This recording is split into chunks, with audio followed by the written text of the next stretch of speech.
Hey, what's up guys, aarava here, and welcome back to the episode of my F1 2020 My Team Career Mode, episode number 101 today for the Spanish Grand Prix in Season 6. If you did miss the 100th episode of not only the series, but also the 100th Grand Prix of this team, then be sure to check the previous episode out at the Dutch Grand Prix. It was a fantastic episode, I must say. It was really a great fitting way to round out Race 100, and actually, one of you guys pointed out in the comments below quite nicely, spoiler alert, obviously we went on to win that Grand Prix in great fashion with a very aggressive two-stop against Charles Leclerc, who was leading for most of that race. But quite nicely, someone pointed out that actually our first race win as a team was at Zandvoort, was at the Dutch Grand Prix. Remember, Carlos Sainz in Season 2, as our teammate, got pole position, I think it was, and went on to win that one. So that was the team's first race win. It wasn't by me, actually. At the time, it was obviously, you know, it was quite frustrating to not get the first win for the team. It was one of my teammates, but it was still a great, obviously, historic moment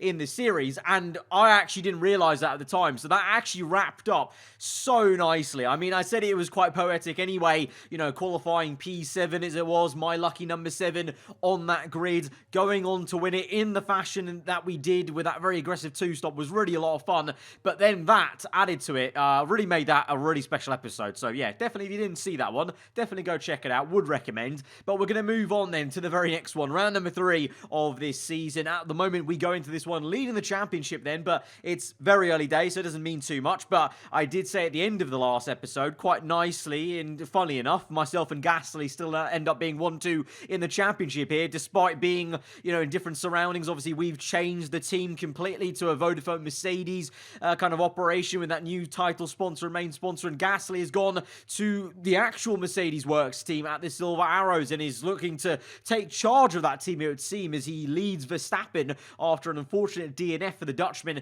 at his home Grand Prix. But we go into qualifying. Spain, for me, has been pretty happy hunting ground in terms of feeling comfy with the car, but actually, if you look over the last few results we've had at this circuit, on this game in particular, they are actually very, very decent in the race. It's hard to break them down, hard to overtake at times, especially in a straight line when you're trying to compromise on wings. Of course, you need plenty of downforce around here. It is the pre-season testing circuit kind of for a reason, where you really can test the actual car itself rather than the driver, and that's why in real life a lot of the time sometimes you see cars being 2x2 because the car is the overwhelming determining factor around this circuit compared to maybe the next one we go to, which is Monaco, of course. But we get through into Q2, no issue. Hamilton looking actually quite strong again in Q1, which didn't mean a lot for us at the Dutch Grand Prix, and of course it didn't really mean too much in the race, but that was at least something there. But we're now, obviously, you can see back on board with this car, back to the full normal livery that we debuted at the very start of the season. Of course, last episode we had a one-off livery tweak to celebrate 100 races as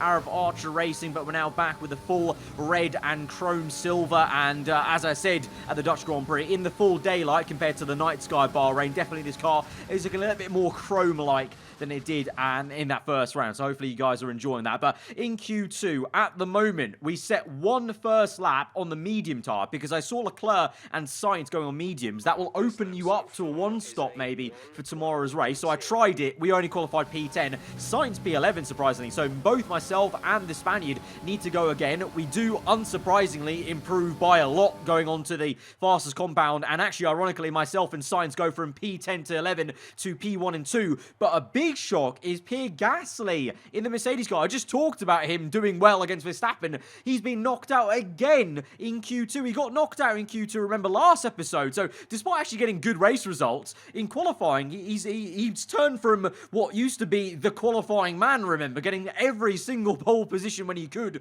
when the car was there for him and when he was driving for us, and now he's been knocked out again. But I will say there's a massive but to this. Leclerc is the only man who's qualified here in this session on medium, so he will be able to do a one-stop, and also now, because Gasly's been knocked out, he will actually be able to do a one-stop himself. And if you remember last season, Season 5, it was the two Ferraris who were knocked out in Q2, P11 and P12, they went on to get a 1-2, I think it was, or a 1-3. Either way, it was a very good result, because that one-stop is so powerful around here.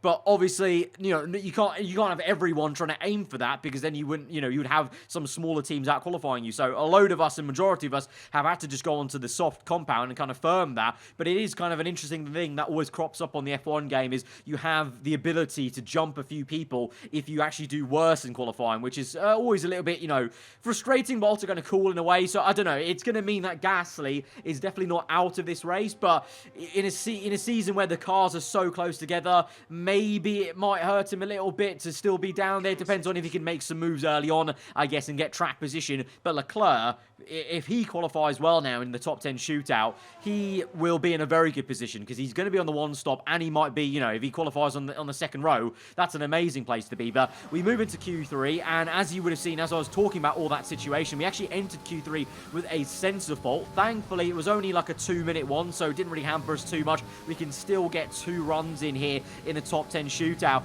and I don't have any yardstick, of course, anymore, with Hamilton being knocked out as well. So that's the only other kind of frustrating thing here, is in qualifying, it's very hard now to know where I actually stand, where the car stands, because I don't know where my AI teammate is going to place it. So if I qualify right now P6, I don't know if that's where the car genuinely is, or if I've got time left on the table, because Hamilton's not here, and I don't have another teammate who's there to show me if there's some more time on the table. So it's a bit of an odd one this season. I feel like, in a way, I'm going to perform a little bit worse in qualifying, in a sense, because I won't have anyone to aim for in the same car. That's just a little theory of mine, but of course I've got obviously my other rivals as it stands. But we go into the second run now in the top 10 shootout. Qualifying, the flag has come down, so it's pretty much the end of this session. So this is it. We gain a decent amount of time there. Actually, didn't think I lost too much time in the first lap, but apparently I did leave about 2 tenths on the table. We gained 3.9 tenths, so nearly 4 tenths that was at the end of the lap. But in the end, it is only good enough to solidify our P6 after we did go down the order a little bit with other people setting their lap times.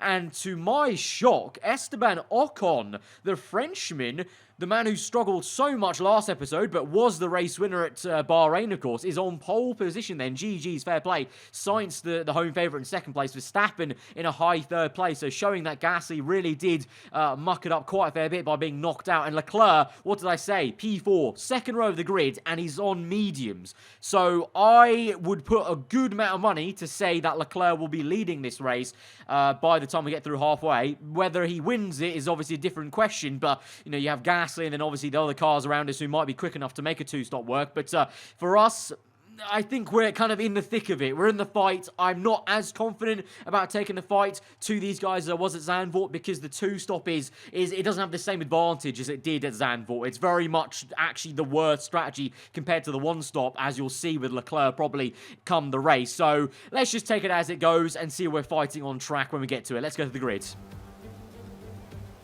The Spanish Grand Prix has been a permanent fixture on the Formula One calendar for over 30 years now, and for good reason. Do you remember Michael Schumacher's absolute dominance here in that rain-soaked Grand Prix in 1996? That day he took his first ever victory for Ferrari, and we've had many more iconic moments since. The Circuit de Barcelona-Catalunya then, a high-speed 2.89-mile circuit which demands an efficient downforce package and bravery on the part of the driver, especially through the blind right of turn 9, which we might just see taken flat this weekend. And with me as usual is Anthony Davidson. Let's have a chat about Williams. We have a number of changes to the aerodynamic regulations this year, and the signs haven't looked good for them so far in terms of getting to grips with those changes. It doesn't look promising for them so far. And if the new regs have hit them as hard as we think, well, I suspect they may need a few late nights at the factory to get back on track.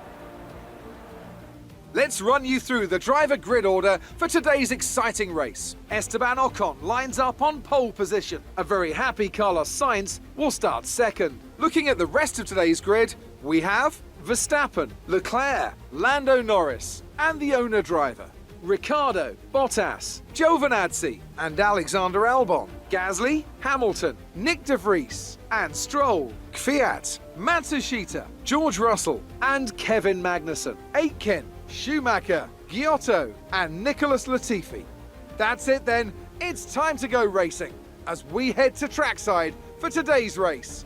So like I alluded to, it is going to be a 2-stop here then at the Spanish Grand Prix. The tyre wear at this circuit specifically is high enough where you just can't really get away with a 1-stop if you start on the soft compounder tyre. And also remember, with the chassis being reset this year, I am missing one tyre wear upgrade left. So the tyre wear will actually be a little bit higher than we had last season here. So that might also be another factor in terms of that left front tyre, the internal carcass temperature, that may be getting even worse than it was last season. And it always does cause a bit of understeer, which really hampers us in Sector 3, where already the AI are pretty good at getting a great exit off that final corner and getting us in a straight line. So it may be a bit of a struggle at the end of stints, maybe, compared to what we saw last season. But our car still has some pretty decent pace. Of course, Hamilton down there, so I can't really speak too much of the full validity of where our car is. But obviously, I will try and do my best from P6. And ahead of us, Leclerc mediums, I think we've got to try and get ahead of him because he's going to be slow. Let's try and get ahead of him, get some clean air maybe, and try and get past Norris if we can, and then try and take the fight to those top 3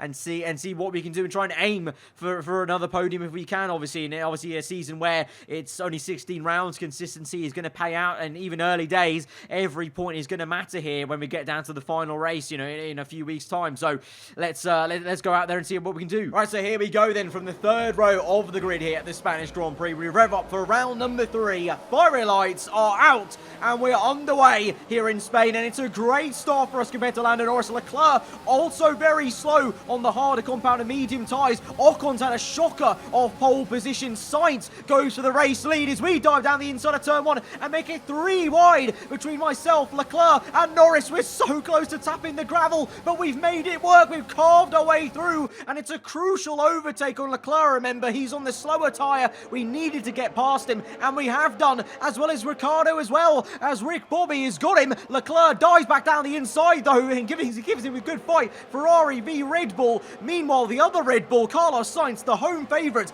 he leads the way. A shocking getaway from pole position for Ocon. Sees him in P2, and Sainz already building a gap in P1 there. Verstappen stays put in P3. We continue just to try and now get a little bit comfy, get into a groove, and get on the back of Lando Norris. But we've done the hard work there. Getting past the Ferrari was so fine. That could have ended in disaster for us when we continued to keep our foot in there when it was 3 wide, because Leclerc could have easily tried to give Norris too much room on the inside of turn 2 and could have maybe forced me wide straight into the gravel trap. So counting my lucky stars that we didn't end up right over there on the right hand side as we dipped a tyre on that green piece of tarmac. But now we chase after our fellow Brit Norris on lap number 3 onto 4. Can't quite make a move yet. We're gaining now with DRS as well activated, deploying ERS across the line, but we just don't have quite enough overspeed to make a move that time. We had a little bit of look, but just, trying to show that we're in the mirrors, but not quite there. Looking for a much better launch off that final corner, and also at the same time, just in general, getting a bit of dirty air on the previous laps. But now you can see top right there, green. So somehow I think we're now starting to speed up. Maybe we just got a bit comfier sitting behind Norris in the dirty air, learning to brake a little bit earlier to get the nose turned in, and that's meant that we caught up massively. We've got that launch off the final corner, and we springboarded ourselves up into P4 there with DRS, and now we have some clean air ahead of us to maybe look to chase after Verstappen and Ocon, who are still battling away, and Verstappen keeping Ocon honest at the moment. Sainz though building that lead, so at the moment the Spaniards looking pretty good for a home win maybe. But remember, Leclerc, even Gasly, they're going to come back. Meanwhile though, Verstappen there makes it look easy. It is easy for him in a straight line. The Mercedes car gets past the McLaren. Verstappen up into P2, Ocon down to P3. So it did so well and shocked me to get pole position on Saturday, but now maybe showing his true race pace there, Ocon, as he falls away. But that is the man to watch. Leclerc, the Ferrari on mediums, and also we haven't seen him so far, but Gasly, we look out for him as well on the mediums, starting in P11. He'll be there with track position as well,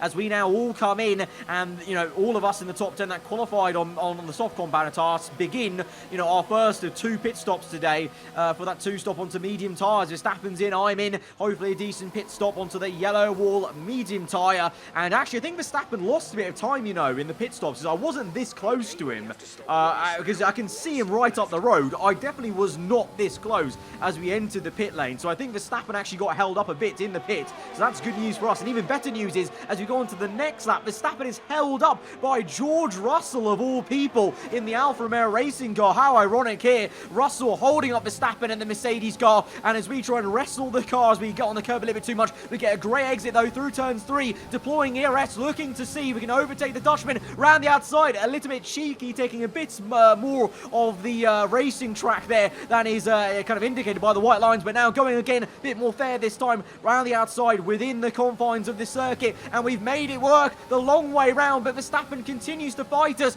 Our teammate from season 3 gives us a real old good scrap there as we, I think, bang tyres a little bit as we entered the high-speed chicane, and as we go left and right and up the hill, and we've got the move. We're going to go a bit defensive though, because the Mercedes car is pretty damn decent in a straight line, as we saw obviously with the R&D chart. He does have a little look around the outside, so we do have to make sure we just try and keep that racing line, defend that as best we can, and hold what is right now P11. And we look to overtake George Russell now in the Alfa Romeo car, but I can actually see why.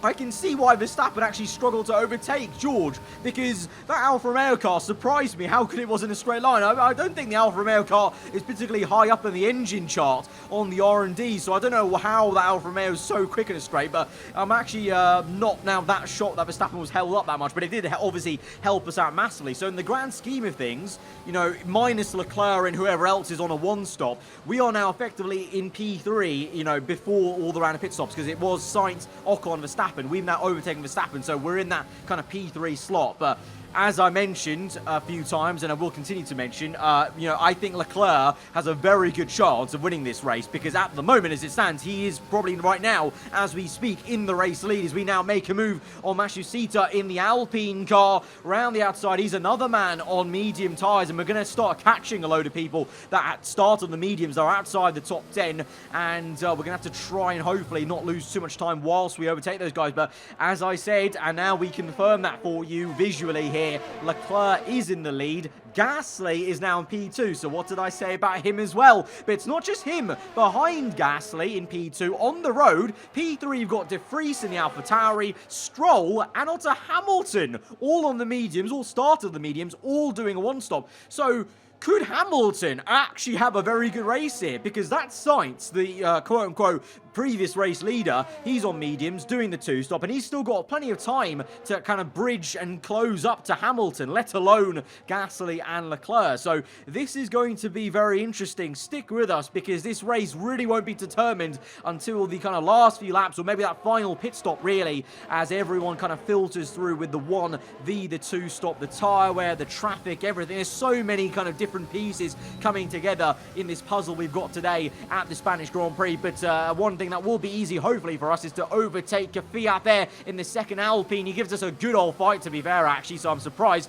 The Alpine car, unfortunately, not seen too much of that team, despite a very nice new livery for this season. Unfortunately, Alpine, i.e. Renault, in this career mode of ours, just not very good, to be honest, on the R&D charts. We don't see too much of them. Maybe it could be, hopefully, in the future, in future seasons. But we now move one lap later, the same part of the circuit, and you saw on the previous lap we flirted with the curb. We take a bit of a wider line there to avoid that sausage curb on the inside, but that means the rear end is stepped out. We've got a horrendous exit, and Verstappen, he's just been lurking around there. Haven't actually paid attention to how close he's been, and he's actually overtaken the Alpine cars with us, and he's now going for the move. He's got DRS, so we go very defensive on him and try and squeeze him into the inside to pinch him, but he gets a great exit, and Verstappen goes the long way round, and he's going to go for it. We've made contact, the tyres bang, we're going to give him a good old squeeze, and it's going to be a great fight between myself and Verstappen once again. Here as we go into sector 2, still he is there on the inside. We go a little bit early, try and cut in, get on acceleration a little bit earlier. Doesn't quite work, but we're still there. We're going to cut in left, so fine to hitting his rear end, and he just about gives us enough room to try and make it work, but we get caught up on the curb, unfortunately, on the left-hand side there. The rear end, you saw, stepped out a little bit, and I just couldn't get that drive I wanted up the hill to maintain that side-by-side fight. But what a move, I must say, to be fair. Fair play, hands up. Great move by Verstappen round the outside of turn 3. We tried to be very aggressive with him. Obviously, me and Verstappen have not exactly had the best of times in this career mode. It was going quite well as teammates, of course, you might remember, until that famous Italian Grand Prix where it kind of all boiled over. And ever since then, there's been a bit of tension between myself and the driver in this career mode series ever since. But lap number 14, can't quite get enough overspeed here. Even with DRS, we're within 1 second, but now we kind of have to reset ourselves, kind of calm down a bit, recompose, and try and find some rhythm again, because at the moment, lap 15, Verstappen is building that gap to us, so we need to really try and knuckle down and kind of find that form we had behind Norris on stint 1 and try and get back into that personal best, you know, sector 1 and 2 to try and get closer enough to him on the last corner to get that drive with DRS. Meanwhile, on the top left, you may have seen those guys on the one stop, medium to hards. They've made that stop now. They're behind us, but they're going to the end. We've all still got one more pit stop left in this race. At the moment, my concentration is not on the strategy and what's happening with everyone else. It's on Verstappen as we now go and set the fast up of the Grand Prix. We've dug deep. We found the time. We found the pace. We found the rhythm, and we now go for the move on the inside. Verstappen gives us a good old squeeze on the inside, but we take plenty of curb, ride that curb like a skateboard, keep the foot in, then into turn 3, and this time we repay the favour and squeeze Verstappen right out in the same place we made the move round the outside on the previous laps. As we now move on to lap 20, Verstappen's in, everyone else is in, Ocon's in. The only two people left on the circuit is myself and Sainz. We're going a little bit longer on the medium tires. There is Sainz, he's still overtaking a few cars. For some reason, Ocon and Verstappen, they pit earlier, and despite them doing a two-stop, they pit onto a set of hards. So I don't get what they're doing there, because the whole point of a two-stop is you go aggressive. So me and Sainz are the only two doing that. But meanwhile, Gasly and Leclerc are now in free air. They're on hards, and Gasly is right up the chuff of Leclerc. So there may be a fight for the race lead, which I think it is for the race lead. Leclerc v Gasly, which could be quite exciting. And then also, you may have seen there, De Vries and Hamilton were not actually too bad. They're actually right there. So this might get quite interesting. We might actually be on the back foot with this two-stop, and the same for Sainz, because I have a feeling we might be behind a few cars, a fair few to be exact. But here goes Gasly then for the race lead. DRS open, and the Frenchman's got him. Down the inside he goes in the Mercedes car. The Ferrari can't quite do it. He makes a bit of contact, Leclerc does, with Gasly on the rear end, but can't defend it anymore. But Sainz has done it. Sainz has jumped those two, though.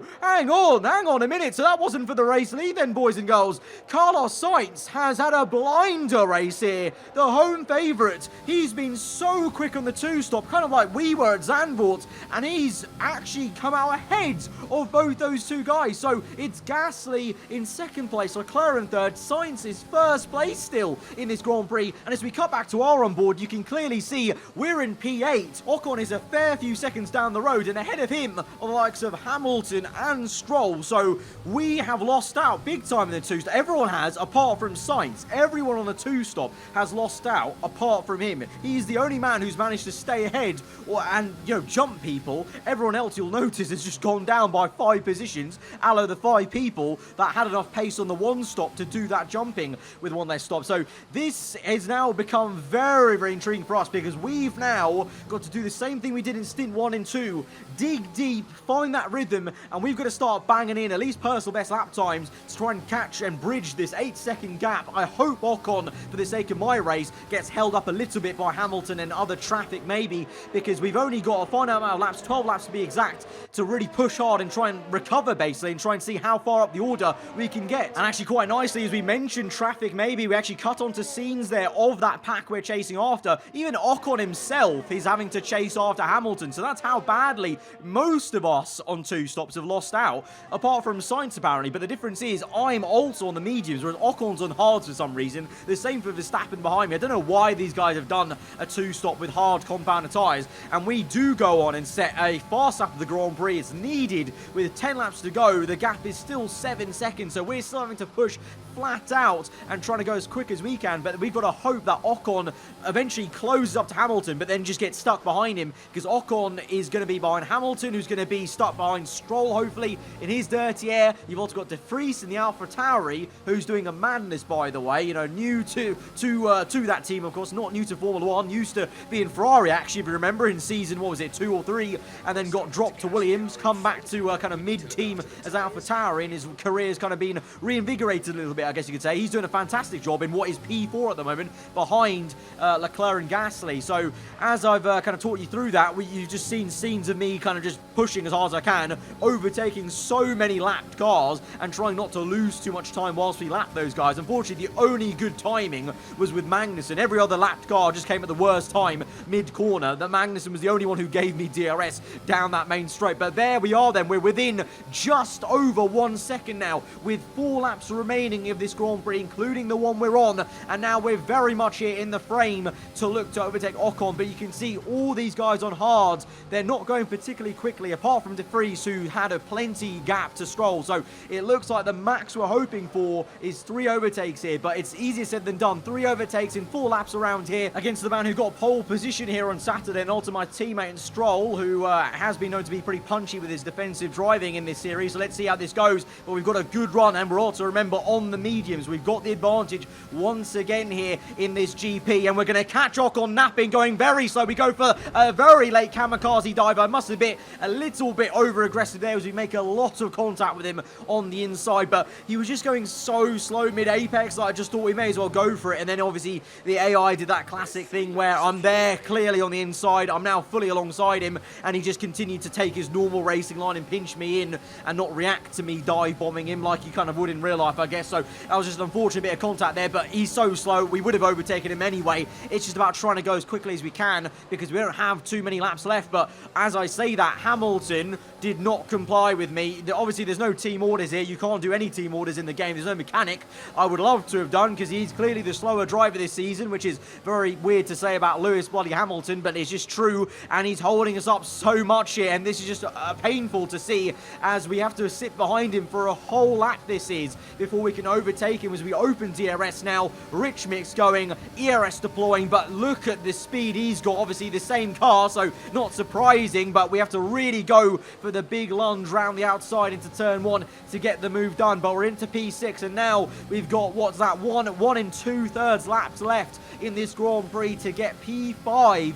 But it looks like De Vries, I mean, let's take a bow for him. He looks like he's nailed on P4 in an AlphaTauri in only his 3rd race for the team. Fantastic work for him. And I believe it's still very much Sainz dominating this one ahead of Leclerc, ahead of Gasly, sorry, in P2 and Leclerc in P3. But here we go now on towards the last lap of the Grand Prix. Couldn't quite make anything work in Sector 2 or 3. So we have to do it on the very last one as we open up DRS. We're still not getting that much time. Stroll goes defensive. We go for the big dive, big lock up on the inside, and Hamilton has hit Stroll, and he's broken a bit of his front wing. And so now Hamilton may have to limp home and try and defend for his life to try and hold back the McLaren car of Ocon there. Once again, Hamilton has dealt some bad luck, but it's a great move for us, a big lunge, and we're up into P5. But this is the man of the hour and the race today. Carlos Sainz, the home favourite. He won this race from 2nd place on the grid with a fantastic, bit of pace from the 2-stop. The only man who made the 2-stop work successfully, I feel.